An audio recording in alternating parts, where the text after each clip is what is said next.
Min Soo Kim was a normal human living his everyday life. One day, he got into an accident, and when he woke up, he was in a different world. At first, he was scared as any normal person would be, but after learning that he can go back, he quickly adapted to his new world and became the hero. He got stronger with every fight and even made friends that he could trust with his life.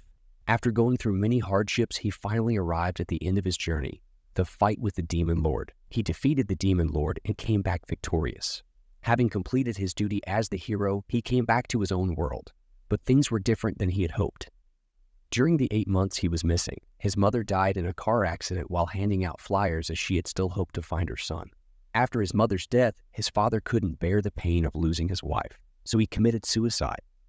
But it didn't end there. Min Soo also got expelled from school as everyone blames him for his parents' death. He is now homeless with no friends or family and no prospects for the future. Overcome with despair, he starts to fall into the dark side. He comes to the conclusion that it's unfair that he is the only one who is sad. So he is going to make everyone feel the same way as he does. In a fit of rage, he proceeds to destroy a section of the city with his hero skills. It has been 3 weeks since the hero started his rampage.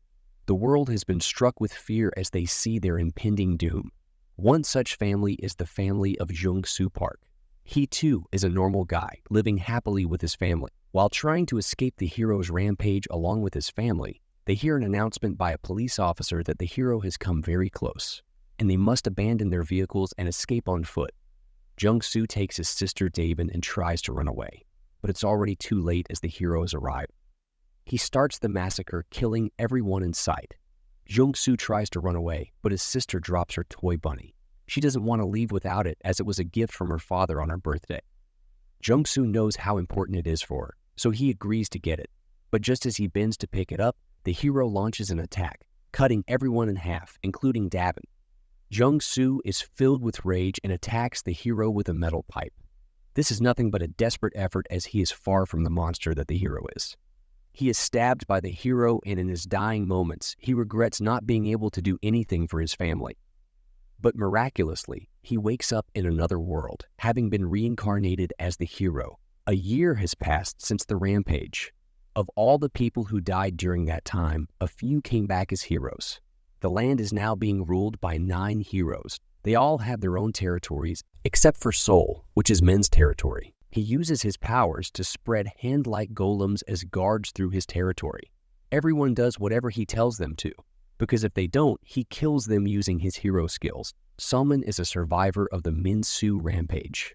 She came to Jeju Island with her brother in hopes of a better life, only to find that it's hell. Her brother is killed by the golem hero. Depressed, she goes to the ocean, a place that always makes her feel better. There she meets a Navy soldier. He tells her that he is hiding with his crew and they will try to reclaim the island from the golem hero once the crew gets their morale back. She decides to help by bringing them food. She is tired of living like this and decides that she is going to rebel against the golem hero. But to her horror, as soon as she gets back to the beach with food, she finds the soldier dead along with the golem hero. Just as the golem hero is about to kill her, she is saved by the arrival of another hero, and it's none other than Jung Soo. After confirming the situation from her, Jung Soo attacks the golem hero. The golem hero tries to attack Jung Soo with his golem, but little does he know how strong Jung Soo has become. He easily destroys the golems and goes on to attack him by cutting off his arms. He questions the golem hero about Min Soo, the sword hero. He threatens to cut off more limbs if the golem hero doesn't tell him what he wants to know. Suddenly, the golems attack Jung Soo and zoom in from behind and carry the injured hero high up in the sky. The golem hero recalls his past, of how he ended up in another world. On arrival, he was told that he must save this world or the Demon Lord's next target will be his own world. When he came back to his world after defeating the Demon Lord, he was treated the same way as Min Soo. His family disowned him, and he had nowhere to go. In the present, the golem hero is pleading for his life from an unknown person, when suddenly his golems are destroyed. It is Jung Soo who survived the attack from the golems. The golem hero tries to protect himself by forming a wall using his golems, but it's no use. Using his electrical javelin technique, Jung Soo breaks through the wall of golems and manages to pierce the golem hero with its spear. As the hero lies on the ground with a hole in his chest, in the other world, he's being honored by the people he saved as they build a statue for him and pray for his happiness. With the golem hero's death, the golems who controlled the castle fell with him. The island is finally at peace. The people all rejoice, having finally escaped the clutches of the evil hero. Jung-soo looks on in envy as he is reminded of his own family. Just as he is about to leave, he is stopped by Soo-min, who rushed over to meet the man who saved the island. She asks him what he's going to do next. Jung-soo tells her that he's going to kill all the heroes to get his revenge. She offers to help him even though she doesn't have any powers. She tells him that she also wants to get revenge on the heroes for killing her family. Jung-soo agrees to take her with him, and the two start their journey to defeat the heroes. She acts as a guide for him, telling him about the powers of each hero. They decide that their next target will be the Sea Dragon hero. She has water abilities, and she also controls a sea dragon. She is also the one who killed her mother as they were making their way to Jeju Island by boat. But if they are going to fight in the ocean, they need a boat. They ask for help from the Navy, as they are part of the Navy soldiers that the golem hero killed earlier. As they make their way to the Southern Ocean, not knowing that the Sea Dragon hero is already aware of their movements, as it is the nature of a human being. One of the Navy soldiers begins to doubt Jung-soo's intentions, wondering whether he is a friend or foe. But the captain tells him that if he killed the golem hero, then his intentions are clearly to kill the other heroes as well. The captain also tells him that if he meets the fallen soldiers in the afterlife, then he wants to meet them with confidence. So if this voyage is the beginning of the nation's freedom, then he would gladly step into the hell that is the fight with the heroes. As they continue their journey toward the Sea Dragon hero, Jung-soo and Soo-min begin strategizing about how to kill the Sea Dragon hero. She tells him that the dragon and the girl are two different heroes. The girl is the brain that controls the dragon. The dragon attacks using fire breath while the girl defends them from attacks. They are interrupted by the sounds of frightened people. When they make their way to the deck, they find out that the radar has picked up an unknown object heading toward them. And it's none other than the Sea Dragon hero. She attacks the ship with fire breath. Jung-soo prepares his own spell to defend the ship against the dragon hero. The two attacks clash, each trying to take out the other. While Jung-soo is defending the ship, the Navy tries to attack the Sea Dragon hero. They launch their missiles, but it's all useless against the defensive capabilities of the Sea Dragon hero as she uses her magic to form a shield. The Navy doesn't let this discourage them as they already knew their attacks would be useless. Their main goal is to distract her so Jung-soo can kill her, but their attacks are not completely worthless.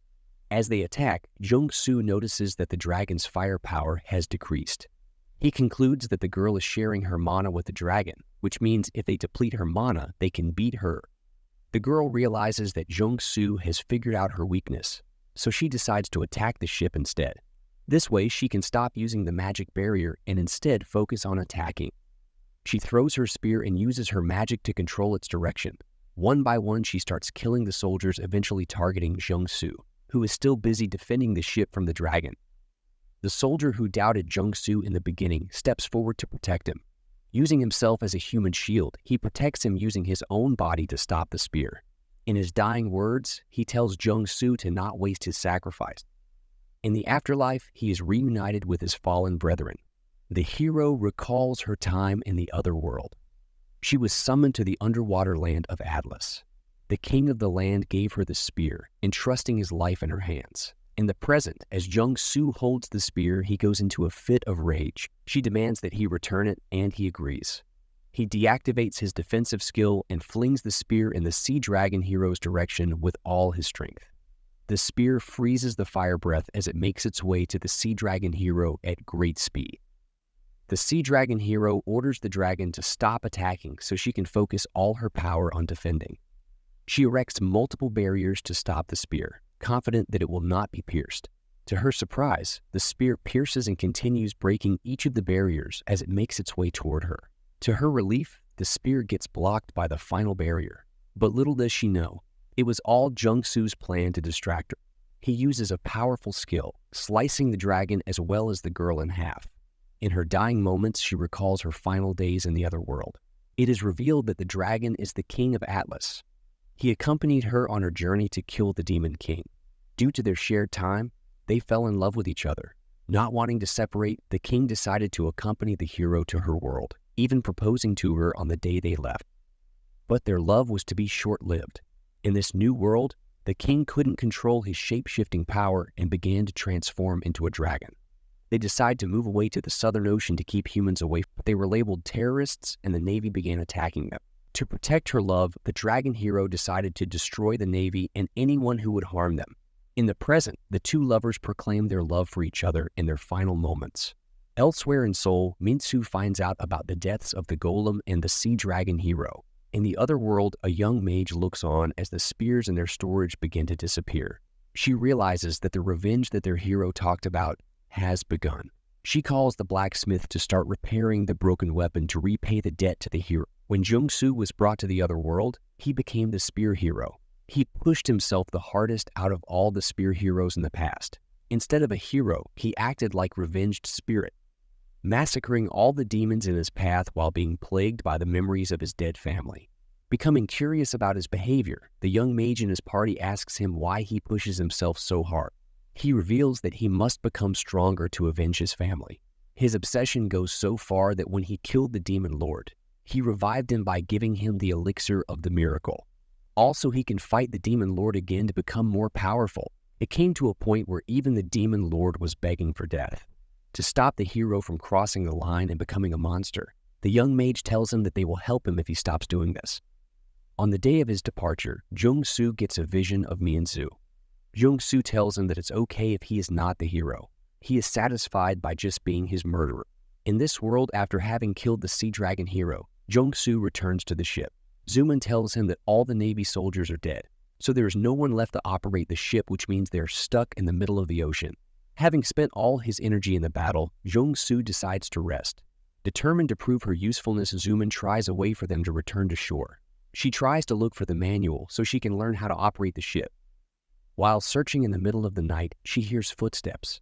When she goes to look, she finds Jung-soo gathering the bodies of the fallen soldiers, lying them out peacefully on the ship's deck. He sympathizes with the soldiers as his father was also in the Navy, even shedding tears when he comes across the soldier who sacrificed himself to protect him. The boy and girl paid their respects to the fallen soldiers. As if the world was admiring them, they are rescued by a helicopter. Jung-soo has been nicknamed the Hero of Revolt. They introduce themselves as being part of the Reconstruction government of South Korea. They are part of the Heroes Division. They are made up of the government and the surviving soldier. They are revolting against the heroes using their guerrillas. They rescue the pair, but they are fully prepared to combat Jung-soo if he turns out to be an enemy. They tie them up with ropes and bring them to a wrecked city. They arrive at the Reconstruction government complex. They still don't know whether this is a trick from the sword hero or their savior has finally arrived. But their problems have just started, as their location is discovered by another hero.